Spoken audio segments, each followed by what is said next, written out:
So with the oversaturation, so like the thing is like, I feel like as a designer, you tend to get to a point where it's like, okay, do I design from the creativity of my heart and what I feel like imagery needs to be out there, or I just made this shit for whatever, and now motherfuckers can't stop buying it. So I guess to make money, I'm gonna just keep making this shit. Even though it may be the low-hanging fruit, the easy shit, or I'm gonna just embroider dicks on a fucking hat and sell them to bachelorette parties. You know what I'm saying? Like once you all of a sudden you hit a vein that wasn't your intention, but now it's bringing in money.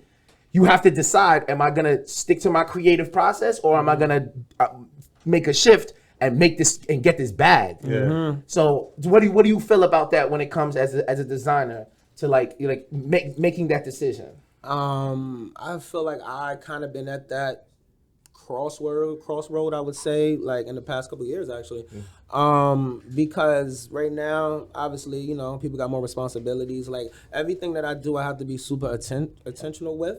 And I can't, like, for a great example, that trucker hat, like right now in the space that I am right now, I would maybe be a little hesitant to drop that because I know for a fact it's just a statement piece, like I just mentioned, and it's probably not gonna sell like super a lot. I'm not gonna get my return, so like, you know, that's where I'm at recently, and that may be a good reason why I haven't dropped nothing recently as well.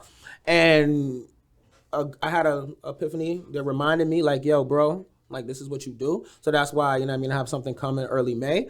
So, but I would definitely say that, you know, around like, I kind of lost my train of thought. But it's just talking about releasing something that sells, yes, but that it's not really in tune with your brand and your brand's identity. That's where we was. Right, exactly. yeah. So like I was saying with the hats. So those truckers, I wouldn't do that right now. So that's definitely something that I can see a lot of independent designers going through because people got responsibilities, like especially in the city, in the town. Got bills to pay. Yeah, like niggas got responsibilities. So, you know what I mean? They may not be able to drop what they want. You know what I'm saying? And they should be able to. Like, you know what I mean? You should be able to create. Like, you know what I mean? Like, that's why one of my biggest inspirations is Ye. And I feel like people don't understand, like, you know what I mean? People love to pick on the crazy, yeah, but like at the end of the day, like I feel like he has a whole motto like create or die type of shit. Like I feel like, and that's why I want to be. Like I feel like if it was really up to him, people would be able to create. Like just, you know what I mean, with no free flowing, like regardless of what. And a lot of us can't do that. So that's definitely where I'm at with that. So Zeus, what do you feel about that? Yeah, I don't take crazy risks like that, and even like I'm not about money grabs. Like going back to streetwear, maybe like 4 years ago, remember when everybody would like repurpose like a Knicks logo and use their brand, like I don't like everybody was, it was Savage, like it was like a red box logo, but it said Savage, right? Like shit. That's the money grab. Like you're taking the Supreme box logo. I needed the money. I mean, but that's what it is. If it's hot, some people just keep doing it because it's making them money instead of getting creative and doing their own thing. Like I do tend to go the safe route, something simple, something plain, something that I would wear, right? So that's my creative process. Like, would I wear this shit or would I wear like this plain new Helvetica, you know? So yeah, so I don't take risks. I got a question for you, bro. Yeah, what's up? Do you feel like that box you in though? Because I look at you as a super creative as well, and I feel like something like that, like not necessarily, but do you feel like maybe might box you in? You're right. I do think it does, right? And that's something I do struggle with. Like how much outside of the box can I go without going too far? Without looking that median. That median is what yeah. we have to find as designers. Exactly. And that's why I asked you that, because I feel like, you know what I'm saying, like maybe with a little more, you can maybe tap in here, tap in. Like, I don't know, obviously. I'm just speaking. No, you're absolutely right, though. Yeah, like something I struggle with.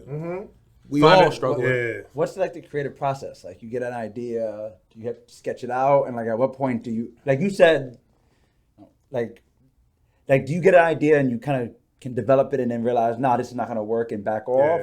Like, and at what point is it, you know, what point?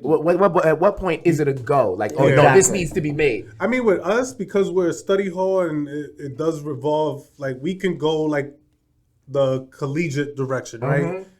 Look at school crests or school color, shit like that, right? So we'll start there. Do we have a theme?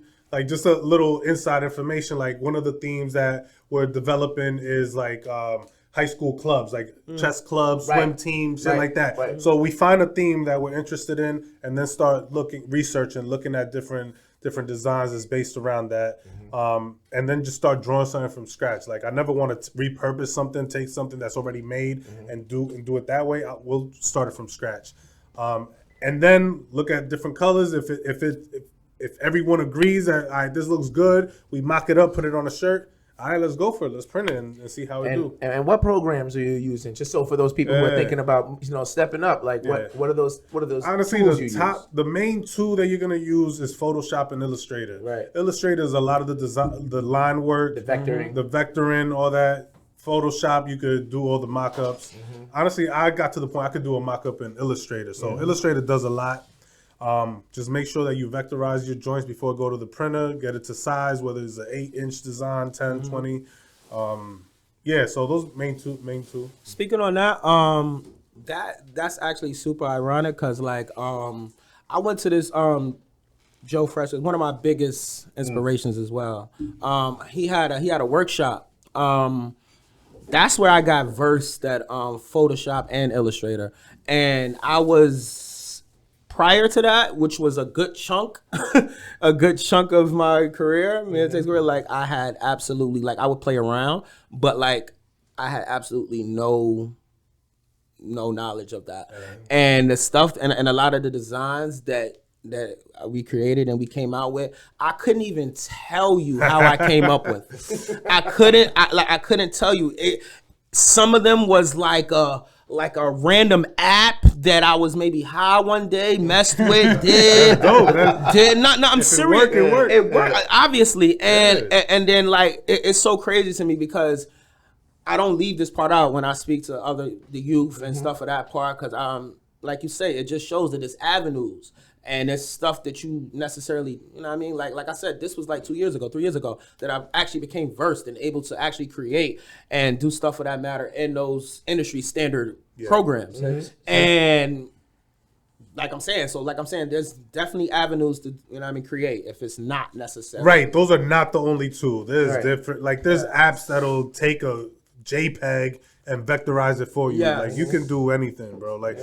As long as you get to that point that is ready for a shirt and the quality looks good, it's not pixelated, you're good to go. It don't matter how you do it. Right. Like even drawing on a piece of paper and taking a picture of it. And you can digitize it. If it's black and white, you get digitized, it's valid. Right. The world's your oyster.